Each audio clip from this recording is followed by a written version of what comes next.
얼마 전에 뉴스를 보니까 미국에서 수조를 가진 한 부자가 자기 자가용 비행기를 타고 가다가 추락해서 죽었습니다. 수조 원이라는 돈의 가치는요, 상상할 수 없는 엄청난 거액이죠. 평범한 사람들은 평생을 벌어도 정말 벌 수 없는 어마어마한 돈이죠. 그런 사람이 어느 날 갑자기 비행기에서 떨어져서 죽었습니다.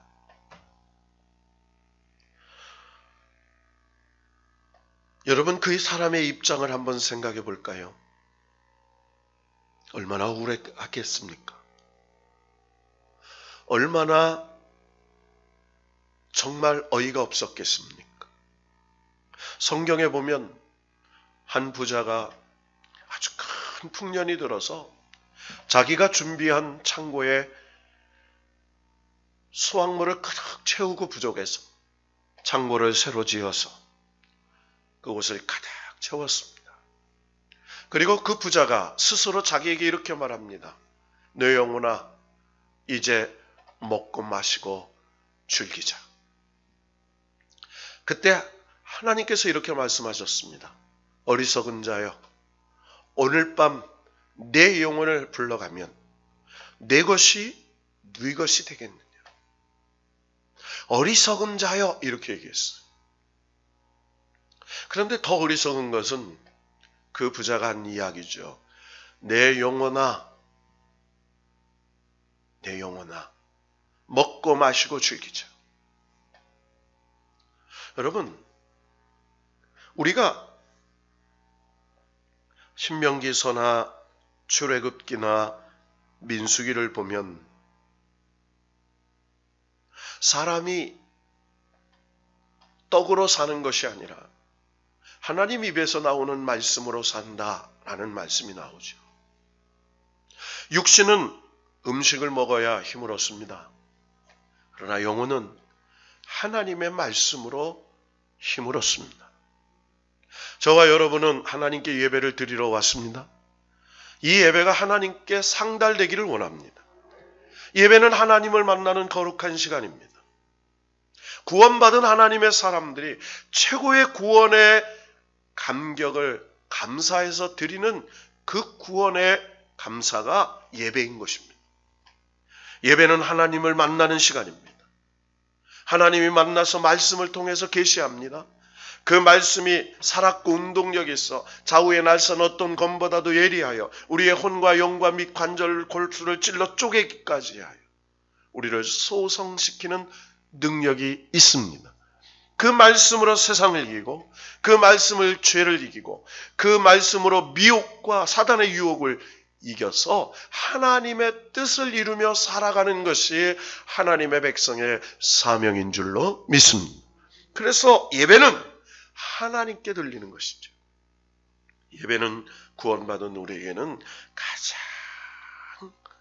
놀라운 감격의 하나님 앞에 드리는 최고의 감사의 행위라는 이 본질의 의미를 가지고 드릴 때 오늘 성령께서 역사하셔서 저와 여러분의 근심과 걱정과 염려와 근심을 해결하시고 세상에서 얻을 수 없는 즐거움과 기쁨을 하늘의 즐거움으로 하늘의 기쁨으로 하늘의 소망으로 채워주시게 될 줄로 믿습니다.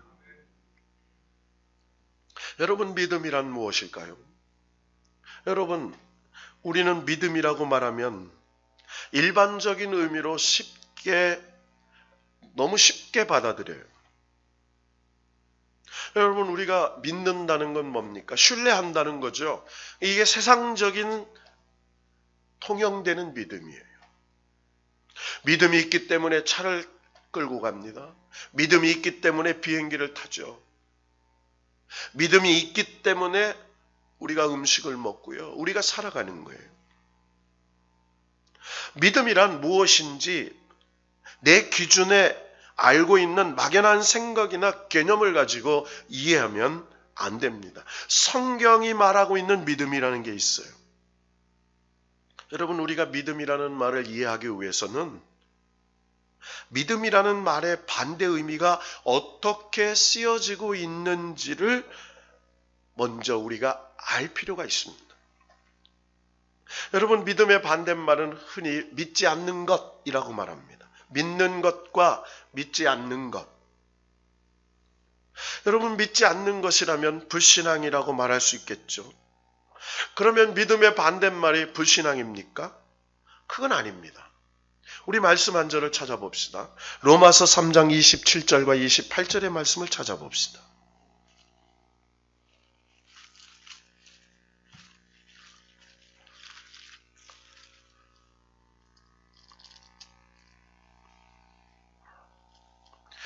로마서 3장 27절에서 28절 말씀을 우리 한 목소리로 합독하십시다. 시작. 그런즉 자랑할 때가 어디냐? 있을 수 없느니라. 무슨 법으로냐? 행위로냐? 아니라 오직 믿음의 법으로니라. 그러므로 사람이 의롭다 하심을 얻은 것은 율법의 행위에 있지 않고 믿음으로 되는 줄 우리가 인정하노라. 아멘.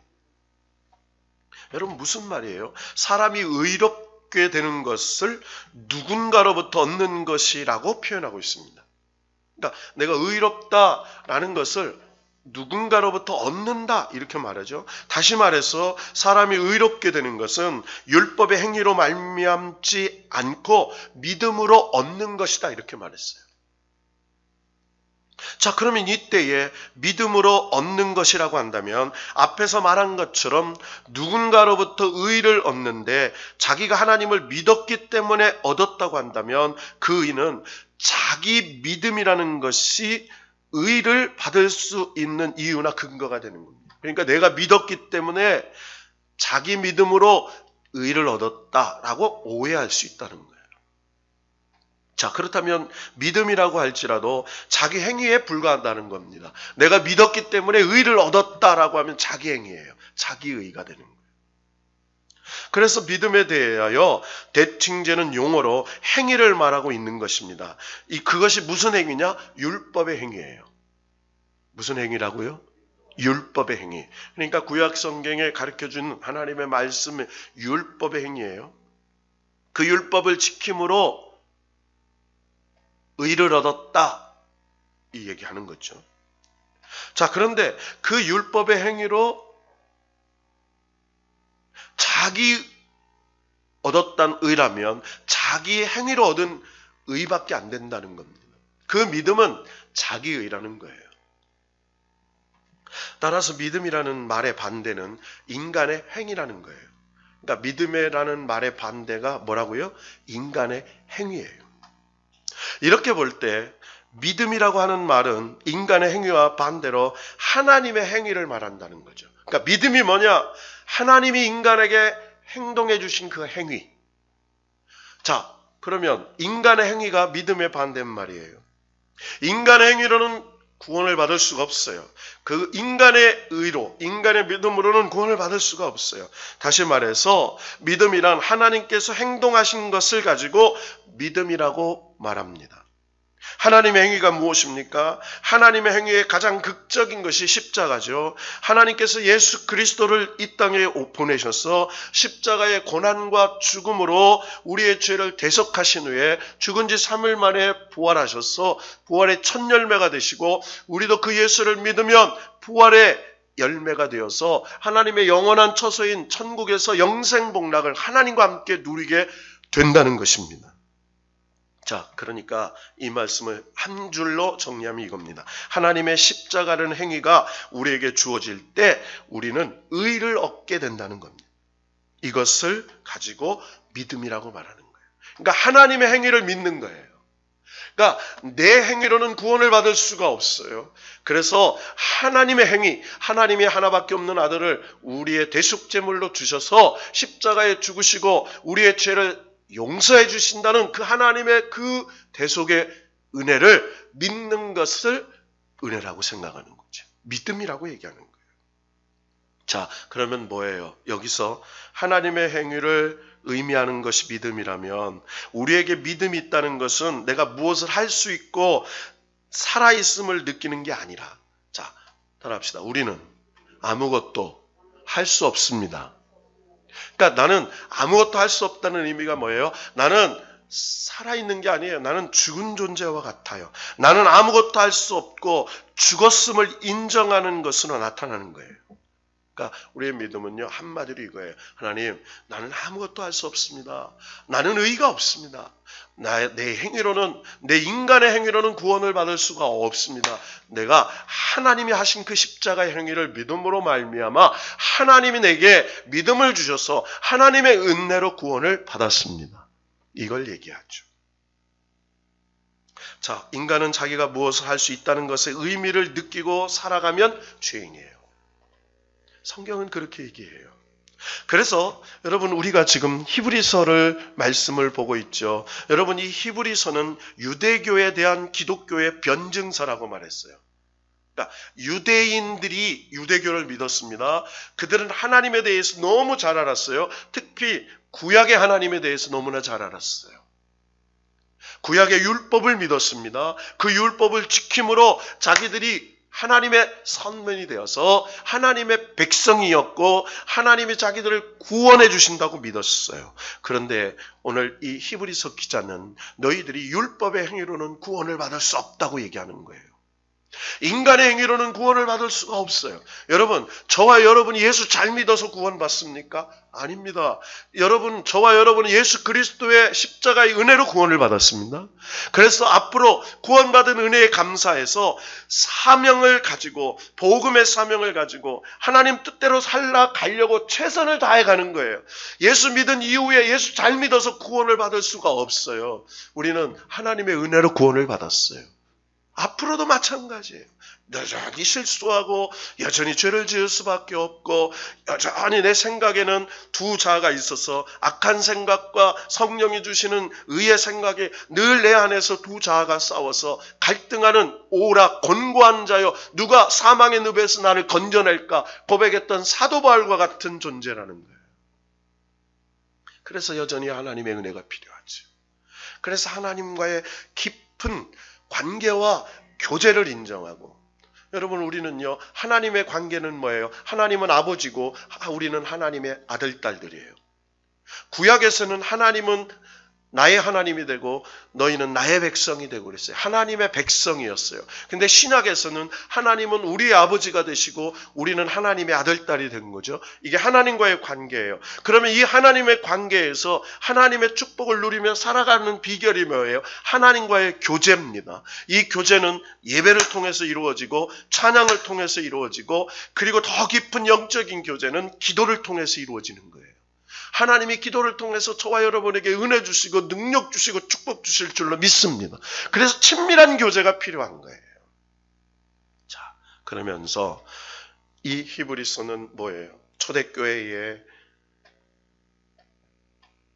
유대인들이 예수 그리스도의 복음을 영접했어요. 그런데 그들이 믿었던 구약의 하나님과 예수 그리스도의 복음의 하나님은 너무 차이가 있었던 겁니다. 그래서 그 교회 안에 율법주의자들이 들어왔죠. 또 영지주의자들이 들어왔어요. 그러면서 그들의 신앙 자체가 굉장히 많은 혼란을 겪기 시작했습니다. 그러자 이 히브리서 기자는 히브리서 1장에 하나님의 아들을 통해 하신 말씀이 나와요. 하나님 아들이 어떤 분이야? 천사를 비유해서 설명해요. 하나님의 아들이신 예수 그리스도, 하나님의 아들, 영적 하나님의 아들로서 예수 그리스도를 말씀해줘. 그 예수 그리스도가 2장에 어떤 우리에게 3절에 보면 큰 구원을 이렇게 얘기했어요. 무슨 구원이요? 큰 구원. 그리고 2장 10절에 가보면 구원의 창시자를 고난을 통하여 온전하게 하셨다 이렇게 말해요. 하나님의 아들 예수 그리스도를 통하여 하나님이 큰 구원을 주셨어요. 그냥 구원이 아니에요. 세상의 문제를 해결해주고 세상의 어떤 근심을 해결해주는 그런 구원이 아니라 인간의 힘으로 해결할 수 없는 영혼의 구원을, 사망의 구원을, 지옥의 권세를 천국의 은혜로 바꿔주시는 큰 구원을 이루어 주셨는데, 그 큰 구원을 이루어 주시는 구원의 창시자가 하나님의 아들 예수 그리스도로 그분의 고난당하심으로 우리를 온전하게 해주셨다는 거예요. 자, 그러면서 계속 무슨 얘기를 해요? 3장에 와서 예수 그리스도가 1장에서는 천사, 그리고 2장에서는 사도와 대제사장이신 예수 그리스도 이런 얘기들을 계속 표현합니다. 자, 오늘 3장에 와서 그런 얘기를 하죠. 그러면서 하나님의 거룩한 성도들을 뭐라고 우리를 불러주냐면 3장 1절에 그러므로 함께 하늘의 부르심을 받은 이렇게 말해요. 자, 우리는 어떤 사람이냐? 하늘의 부르심을 받은 사람들이에요. 믿습니까? 여러분, 우리가 하나님을 택한 게 아니에요. 하나님이 우리를 부르셨어요. 하나님이 우리를, 여기서 은혜가 출발하는 거예요. 하나님이 나 같은 자를 택하셔서 부르셨다. 은혜의 출발은 이거예요. 내 어떤 가문을 본 것도 아니고 내 인물을 본 것도 아니고 지식을 본 것도 아니에요. 하나님이 나를 택하셔서 부르셨어요. 할렐루야. 하늘의 부르심을 받았어요. 그런데 뭐라고요? 함께 하나님의 부르심을 받았어요. 성도는 어떤 거냐? 나만 부른 게 아니에요. 우리 함께 부르심을 받았어요. 거룩한 무리, 하나님의 백성들이야. 그래서 함께 모여서 하나님의 몸된 교회를 섬기는 공동체가 되었어요. 자, 그런데 그를 우리를 뭐라고 불러요? 거룩한 형제들이라고 불러줬어요. 우리 축복해 봅시다. 우리는 거룩한 형제자매입니다. 그러니까 하나님이 거룩하다고 인정해 주신 거예요. 내가 거룩한 게 하나님이 내가 너희를 거룩하다 구별해 주셨어요. 예수 십자가의 보혈을 믿음으로 말미암아 내가 너희를 칭의해 주셨다는 거예요. 내가 너희를 의롭다 인정해 주신 거예요. 하나님이 의롭다 하시면 의로운 줄로 믿습니다. 이게 하나님의 은혜죠. 자, 그렇다면 우리가 뭐를 해야 돼요? 3장 1절에 형제들아 우리가 믿는 도리의 사도이시며 대제사장이신 예수를 깊이 생각하라. 자, 뭐예요? 믿는 도리의 사도, 믿는 도리의 대제사장이신 예수. 그러니까 하나님의 보내신 대사, 하나님의 보내신 대사예요. 누가? 예수 그리스도가. 그리고 하나님이 보내주신 대제사장이세요. 대제사장, 특별한 대제사장, 하나님과 백성을 화목시키는 구약의 대제사장이 아니라 자기 몸을 피 흘려서서 하나님과 인간을 화목시키신 대제사장, 자기 몸을 번제물로 드리신 예수 그리스도, 그것이 믿는 도리야. 그 예수를 깊이 생각하는 거다. 여기서 생각하라는 것은 예수만 주목하라는 겁니다. 여러분, 우리가 누구를 바라보고 살죠? 예수 바라보고 사는 거예요. 여러분, 예수 바라보고 산다는 게 뭐예요? 믿음의 표대이신 예수 그리스도, 저 하늘의 부르심을 향하여 사는 거예요. 여러분, 우리의 인생은 일생입니다. 한 번 살아요. 한 번. 그런데요, 우리 장로님도 계시고 권사님들도 계시고 온라인으로 예배 드리는 우리 권사님, 장로님, 집사님들 다 계시지만 여러분, 인생 잠깐이잖아요. 임 권사님 잠깐이잖아요. 꽃다운 새색 시대가 있었을 거예요. 우리 권사님 연세가 많이 들어서 언제 우리가 어떻게 될지 모르는 나이가 됐어요. 제가 요즘에 예배 드릴 때 회중석에서 걸어 나올 때 보면 뒤통수가 따가워요. 소갈머리가 많이 없어졌어요. 그런데 왜 어른들이 모자를 쓰나 했더니 이게 머리가 셔서 그렇구만요. 저희 아내가 겨울에 머리 사준다고 머리 사준다고 그랬더니 큰일 날 뻔했네요. 모자 사준다고 하더니 결국은 안 사주고 지나가 버렸어요. 가자고 몇 번 했는데 제가 가기 싫더라고요. 머리가 그래 없어져요. 참 잠깐인 것 같아요. 그런데 우리가 누구를 생각하면 예수 그리스도를 주목하면, 깊이 생각하라는 것은 예수 그리스도만 주목하면 우리의 존재, 우리의 가치, 우리의 살아있음이, 그리고 우리가 가야 할 소망을 알게 된다는 거예요. 어디? 그러면서 2절에 하나님의 온 집에서 이렇게 말해요. 하나님의 집 이렇게 나와요. 그리고 4절에 집마다 지은 이가 만물을 지으신 하나님이시라 이렇게 얘기해요. 또 6절에 똑같은 얘기합니다. 5절에 똑같은 하나님의 온 집에서 종으로 신실하였고, 또 6절에서도 그리스도는 하나님의 집을 맡은 아들로서 이렇게 나와요. 그리고 6절 하반절에 우리는 그의 집이라 이렇게 나옵니다. 계속 집 그런 얘기가 나오죠. 자, 그러면 예수 그리스도께서 우리에게 하나님의 집을 선물로 주셨어요. 하나님의 집을 선물로 주실 거예요. 그리고 하나님의 집의 소망을 갖고 살아요. 여러분, 우리가 어른들이 운명을 달리하면 돌아가셨다라는 말을 하잖아요. 이 한글말이 한글이요, 얼마나 좋은 말인지 몰라요. 돌아가셨어요. 온 곳으로 갔다는 거예요. 여러분, 우리의 육신은 땅으로 가고요. 흙으로 왔기 때문에, 우리 영은 하늘로부터 왔기 때문에 하늘로 올라가요. 성경에 보면 짐승의 혼은 음부로 내려가고 사람의 영은 하늘로 올라간다 이렇게 나와요. 여러분, 우리는 하늘로 올라갑니다. 그래서 그곳에 뭐가 있어요? 하나님의 집이 있어요. 자, 그런데 너희가 그 하늘의 집을 맡은 아들로서 누가? 그리스도는 그와 같이 하셨으니 우리가 소망의 확신과 자랑을 끝까지 굳게 잡고 있으면 우리의 소망의 확신과 자랑이 뭐예요? 그리스도예요. 예수 그리스도, 그를 통해서 주시는 하나님의 집. 그러면 우리는 그의 집이 될 거라는 거예요. 자, 그러면서 오늘 7절 말씀 시작합니다. 그러므로 성령이 이르신 바와 같이 이렇게 말해요.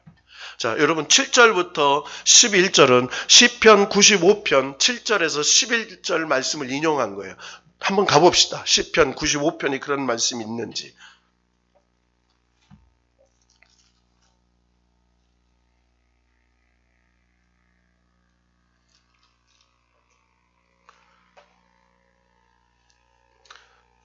(95편) 7절에서 11절 말씀 우리 다 같이 한번 읽어볼까요? 시작! 그는 우리 하나님이시요 우리는 그가 기르시는 백성이며 그의 손이 돌보시는 양이기 때문이라.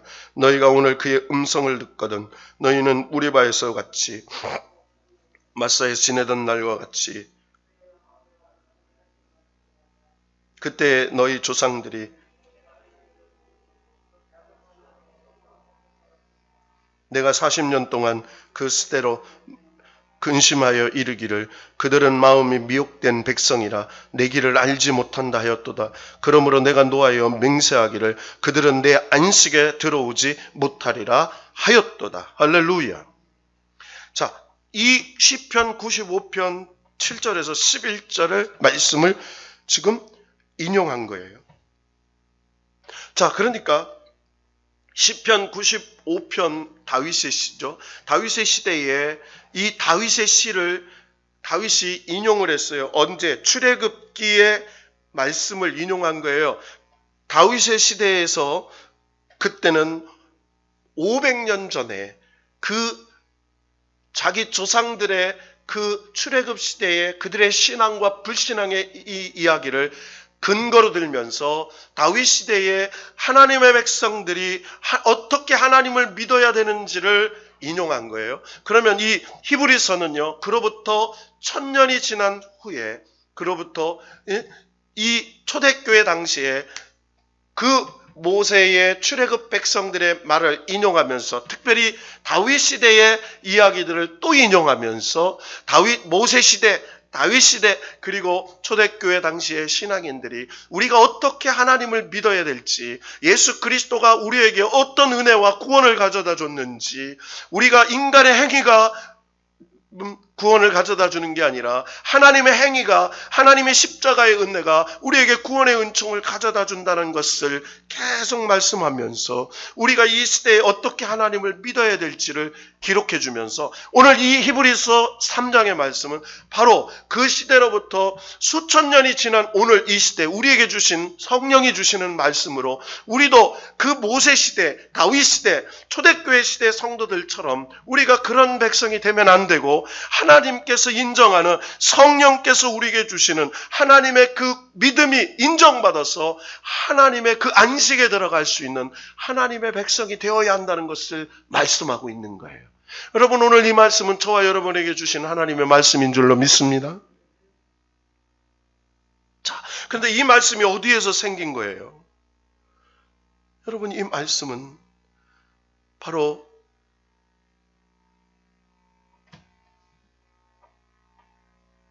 출애굽 당시에 르비딤에 도착해서 출애굽기 17장에 등장하는 말씀이에요. 한번 글리 가봅시다. 어떤 사건이 있었는지 출애굽기 17장으로 되돌아갑니다.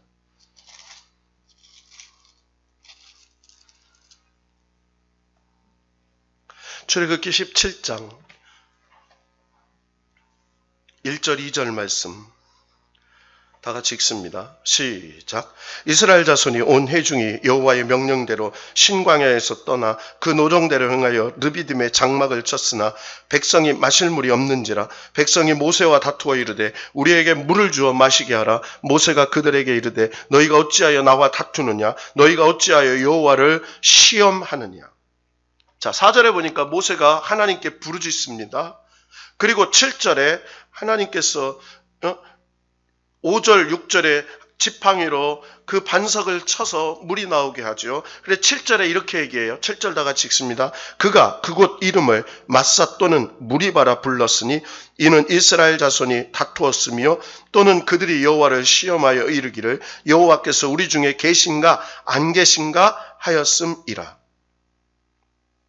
자, 그러니까 출애굽기 17장 그들이 신광야를 떠나 르비딤이라는 곳에 도착했을 때 마실 물이 없었을 때 생긴 일이에요.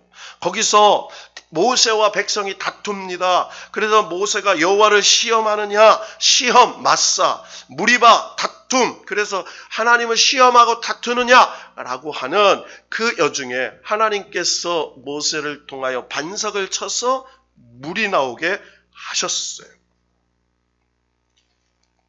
여러분, 그 이야기를 지금 인용하면서 지금 그 상황이 어떤 상황이냐, 여러분 생각해 봅시다. 신광야에서 무리바에 르비딤에 도착했을 때 하나님의 구름 기둥과 불 기둥이 분명히 그들을 인도하고 있었을 겁니다.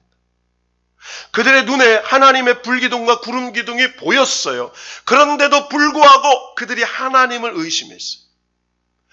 그날 아침에 분명히 만나가 내렸을 겁니다. 하나님이 주신 만나를 먹었어요. 그럼에도 불구하고 그들은 하나님을 의심했습니다.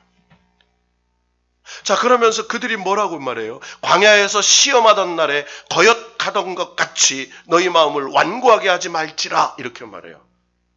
여러분, 우리가 하나님을 이스라엘 백성처럼 광야에서 시험하던 것처럼 또는 우리 마음이 완고하게 될 때가 있죠. 자, 9절에 이렇게 말해요. 너희 열조가 나를 시험하여 중험하고 40년 동안 나의 행사를 보았느니라. 너 열조, 이스라엘 백성의 열조가 40년 동안 하나님의 그 놀라운 행사를 보고도 40년 동안 만나를 먹었어요. 40년 동안 불기둥과 구름기둥으로 인도함을 받았어요. 여러분, 그 출애굽기 17장 무리바, 마사, 그리고 그 르비딤의 사건을 다툼을 통해서 그곳에서 무슨 사건이에요? 아말렉 사건이 일어나죠.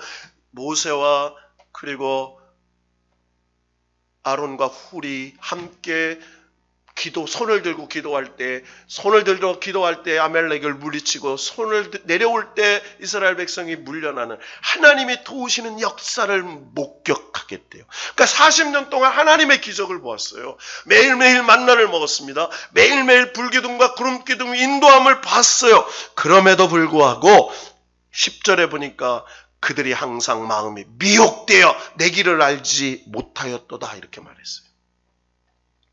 여러분, 뭐해서 알지 못했다고요? 미혹돼요. 여러분, 우리가요, 아무리 똑똑하고 아무리 잘난 사람 같지만요, 마귀가 우리를 미혹의 대상이에요. 우리는 마귀가 우리를 유혹하고 미혹해서 시험에 빠지게 할 수밖에 없는 연약한 존재. 여러분, 마귀는요, 성령과 능력 보다 못하지만 마귀도요, 능력을 행해요. 마귀도 기적을 베풀어요. 그런데 이 마귀를 이길 수 있는 건 성령의 능력을 힘입는 수밖에 없습니다. 여러분, 저와 여러분이 성령의 능력이 함께 하시기를 축원합니다. 왜? 마귀는 항상 이 세상에서 우리의 마음을 미혹하고 하나님의 길을 알지 못하게 하기 때문이에요. 비늘 같은 것이 덮였어. 영적인 것을 분별하지 못하고 보이는 세상 것에 우리를 유혹하고 우리를 미혹해서 육신의 정욕, 안목의 정욕, 이생의 자랑으로 멸망의 길로, 사망의 길로 갈 수밖에 없고 우리를 유혹하기 때문이에요. 그래서 오늘 12절에 이렇게 말합니다. 형제들아, 너희는 삼가 너희 중에 누가 믿지 아니하는 악한 마음을 품고 살아계신 하나님에게서 떨어질까 조심할 것이요. 하나님에게 떨어질까 조심하라는 거예요. 그러면서 오늘 이 말씀을 통해서 가장 중요한 얘기를 합니다. 13절 말씀 읽고 말씀을 정리합시다. 다 같이 시작. 오직 오늘이라 일컫는 동안에 매일 피차 권면하여 너희 중에 누구든지 죄의 유혹으로 완고하게 되지 않도록 하라. 할렐루야. 자, 8절에도 그렇게 말해요. 너희 마음을 완고하게 하지 말라. 옛날 성경에는 너희 마음을 강팍하게 하지 마라 이렇게 나왔어요. 뭐하게 하지 마라? 강팍하게 하지 마라. 너희 마음을 강팍하게 하지 마. 딱딱하게 굳어서 하나님의 은혜를 느끼지 못하도록 그렇게 만들지 마라. 자, 그러면 어떻게 돼요? 하나님에게 떨어질까? 이건 뭐예요? 헬라어 능동태임으로 제대로 번역하려면요, 하나님을 배반할까 조심하라는 거예요. 하나님을 배반할까 떨어지다라는 말은 너무 약해요. 정확한 해석은 하나님을 배반할까 조심하라 이 말이에요. 여러분, 이 땅에 살아가는 우리 하나님의 백성, 여러분, 마귀는요, 악한 세상 하나님 믿지 않는 사람들은요, 유기시켜요. 하나님의 최고의 저주가 뭐예요? 유기예요. 버려두는 거예요. 여러분, 채찍 징계가 없고 그리고 고난이 없으면 사생자요. 그러니까 하나님의 백성이기 때문에 잘못하면 때리는 징계도 있고 때로는 시련도 있고 고난도 있는 거예요. 이게 하나님의 백성이기 때문에 그렇습니다. 왜? 죄의 길로 가지 못하도록 하나님의 막대기와 지팡이가 우리를 지키시고 인도하시는 거죠. 자, 그런데 뭐예요? 세상 악한들은 유기해버려요. 버려둬요. 그러나 하나님의 백성 그렇게 하지 않아요. 그러면서 오늘 이렇게 얘기합니다. 우리가 사는 세상 딱 한마디로 죄의 유혹으로 이렇게 말해요. 미혹. 자, 10절에 보면 마음이 항상 미혹돼요. 마귀는요, 항상 우리를 뭐 한다고요? 미혹해요. 그 다음 단계가 뭐예요? 죄의 유혹이 들어와요. 미혹, 속아서 그 다음에 유혹합니다. 자, 그래서 복 있는 사람은 악인의 꾀를 쫓지 아니하고 죄인의 길에 서지 아니하고 오만한 자의 자리에 앉지 않는다 이 말이에요. 그러니까 마귀의 악은 마귀에게서 나오는 겁니다. 악인의 꾀예요. 여러분, 악한 생각이 들 수 있어요. 마귀가 훅 하고 우리 생각에 악하고 음란한 생각을 넣을 수 있습니다. 그때 예수의 이름으로 물리치면 될 줄로 믿습니다. 예수의 이름으로 물리치는 거예요. 예수의 이름으로 더러운 생각들, 더러운 것들 예수의 이름으로 명령하느니 떠나갈지어다. 이게 미혹을 물리치는 거예요. 악인의 꾀를 쫓지 않아요. 그리고 죄인의 길에 서자. 이 악인의 꾀, 악한 마귀의 생각을 내가 행동으로 올 때 그게 뭐가 돼요? 죄가 돼요. 죄. 죄인의 길에 선다는 말은 내가 죄인의 행위를, 그런데 그게 반복되면 죄의 의식도 없어지면 오만한 자, 사단의 앞잡이가 되어서 오만한 자리에 앉아요. 자, 그러니까 항상 마음이 미혹되어 하나님의 길을 알지 못하게 하고 누구든지 죄의 유혹으로 완고하게 되고, 자, 결국에는 어떻게 돼요? 하나님에게 배반되는, 떨어지는 역사가 일어나. 그러면 안 된다는 거예요. 그러면서 마지막 이렇게 얘기를 합니다. 14절 말씀 시작. 우리가 시작할 때에 확신한 것을 끝까지 견고히 잡고 있으면 그리스도와 함께 참여한 자가 되리라. 할렐루야. 자, 확실한 것 끝까지 견고히 잡고 있으면 누구요? 십자가의 약속, 십자가의 복음, 십자가의 은혜, 그것을 붙잡고 있으면 누구와 함께? 그리스도와 함께 참여한 자가 되리라. 하나님의 천국 잔치에 참여하는 백성이 되리라. 그러면서 다시 성경의 말씀을 인용하지요. 계속.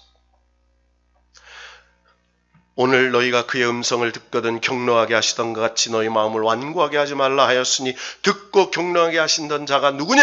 모세를 따라 애굽에서 나온 모든 사람이 아니냐. 그러니까 모든 사람, 여러분, 이 세상의 모든 사람이에요.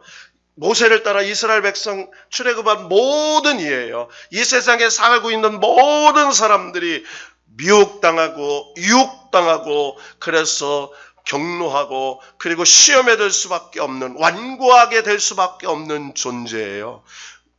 언제 동안? 40년 동안.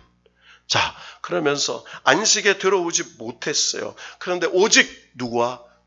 여호수아와 갈렙만이. 그래서 19절에 이렇게 말합니다. 18절 19절 결론을 내리십시다. 시작.